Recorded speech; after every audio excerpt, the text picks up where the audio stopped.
Hi, my name is Eleanor Abusi, and today I'm presenting my project, Conquer the Castle. It's a text-based adventure game I built using Python and HTML, where players make choices to try to conquer a castle and become king or queen. You can play the actual game using the link and QR code on this slide right here. Before I get started, here's my social contract, the personal commitments I made for this project. Stay on task, work effectively, try my best, respect myself, and ask for help if I need. These kept me accountable throughout the whole process, and if you need to contact me with any questions or concerns, my contact info is at the bottom of this slide. I started by thinking about what I already knew and what I still needed to figure out. I knew basic Python loops, if statements, and functions, and I understood how text-based games work. But I still needed to learn how to organize code into multiple files, create smooth game flow, build different endings, and debug errors. I also brainstormed problems I might run into, like the game getting too complicated, code breaking, or the story becoming boring. Here's my official problem statement. My goal was to design and build a text-based adventure game using AI and Python, where players take on a character trying to conquer a castle. Players make choices that affect what happens next.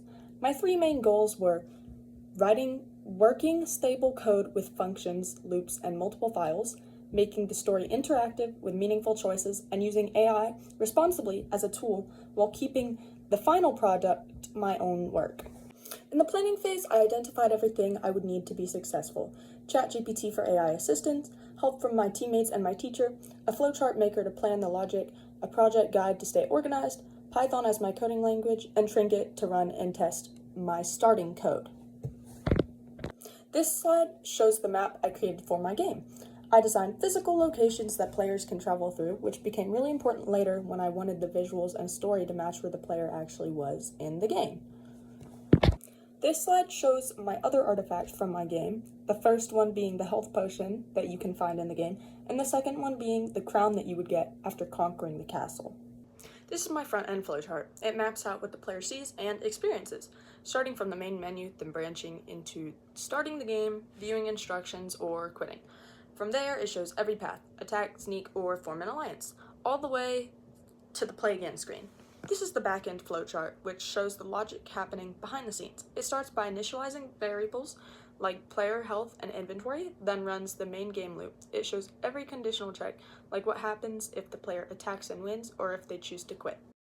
Here's my pseudocode for the main program, the instructions function, and the start game function. Writing pseudocode first helped me think through the logic before touching real code. You can see the structure. A main loop runs the menu, and depending on what the player picks, it calls the right function. This slide shows pseudocode for my three game paths. In the attack path, there's a random chance of winning the battle. In the sneak path, the player might get caught or have to fight or surrender. In the alliance path, the player decides whether to trust a rival lord, and that choice could either win them the game or get them betrayed. Finally, the play again function. After any ending, win or lose, the player is asked if they want to play again. If yes, they return to the main menu. If no, the program thanks them and ends. This loop keeps the game replayable. Here's my actual Gantt chart. I planned 8 weeks of work across phases. Planning, 3 iterations of building, testing, and final polish. Having this helped me avoid falling behind and made sure I saved time for debugging and write-up at the end. Iteration 1 began with me prompting ChatGPT to create a simple Python text-based adventure with basic choices: attack, sneak, or form an alliance. The code it gave me on the first try was functional, but very bare and minimal. This slide shows the actual code from that first attempt. It had a start game function and 3 path functions with simple print statements and input calls. It worked, but as you see, it needs a lot of improvements because it is very, very simple. This is what it looked like when you ran it. The game ran in Trinket and gave you 3 choices, but it was very linear, not many branches, no real consequences, and pretty boring. It worked how it was supposed to, but it was not very engaging and fun. After seeing the very first output, I updated the code to add more depth. I added a health system and inventory, items you can pick up, and a main menu with instructions. The game became noticeably more interactive. Here's a breakdown of the programming concepts I used in iteration 1. I defined 9 functions, initialized 3 key variables, player health, inventory, and game running, and used operators like comparison, subtraction assignment, and addition assignment. I also used Boolean expressions to check health levels and inventory contents. This slide shows all the conditionals I used. The menu used if, elif, else chains.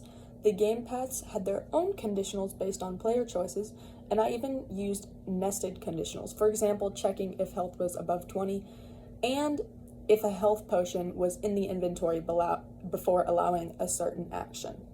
Here is my debug chart from iteration 1. I tracked every problem I found, where it happened, what caused it, and how I fixed it. For example, the menu input didn't work because I was comparing numbers instead of strings, so I changed the comparison to string values.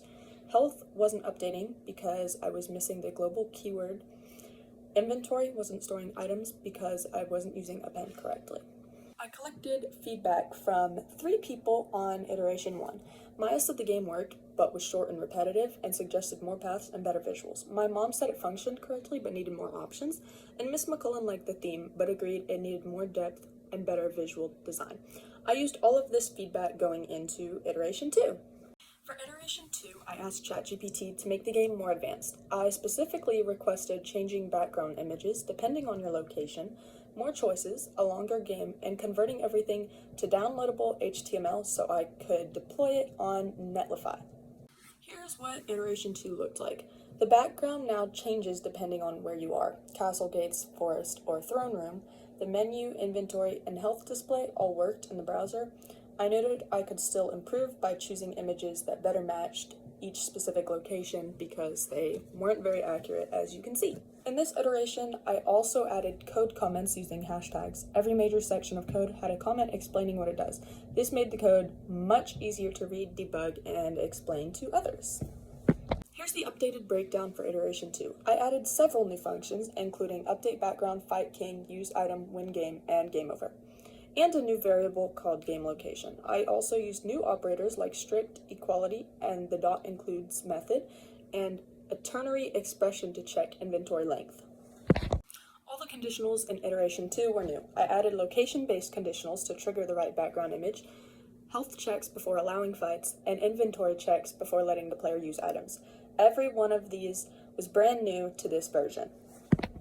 My iteration 2 debug chart tracked new bugs. The biggest ones were the game location variable originally caused an error because it was named incorrectly. The main menu didn't display clearly until I fixed the inner HTML and styling, and the background was showing white with invisible text until I set a default background color. Feedback on iteration 2 was positive, but pointed to clear next steps. Julia said the visuals improved, but weren't accurate to the game locations yet, and recommended adding more items. My mom said the game was easy to understand, but could be longer. Miss Pearson said some parts felt too easy and predictable, and suggested more challenges and items. In iteration 3, I set out to directly address all of the iteration 2 feedback, adding location, accurate visuals, more items, more choices, and more meaningful challenges throughout the game.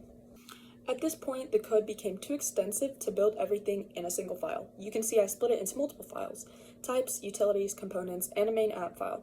This made the project much more organized and manageable. This is also when I made a major decision. I switched from ChatGPT to Llama Coder and then moved the project to Claude. ChatGPT simply wasn't advanced enough to handle the complexity of what I needed.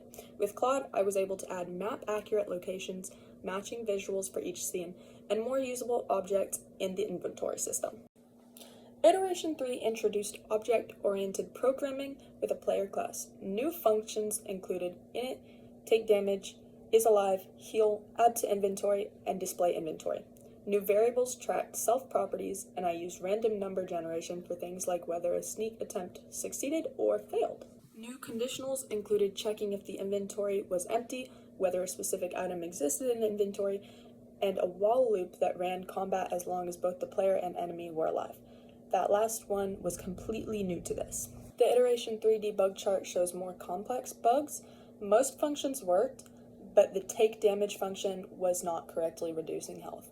I identified this needed fixing by looking at example code, then patched up the issue so health updated properly. These are my final evaluations, which were very positive. I do know personally I can improve my game in the future on my own time if I really want to, and Yeah, that basically wraps up my presentation. Again, if you need to contact me, check, I think it is the second slide. And that is my presentation. Thank you for watching.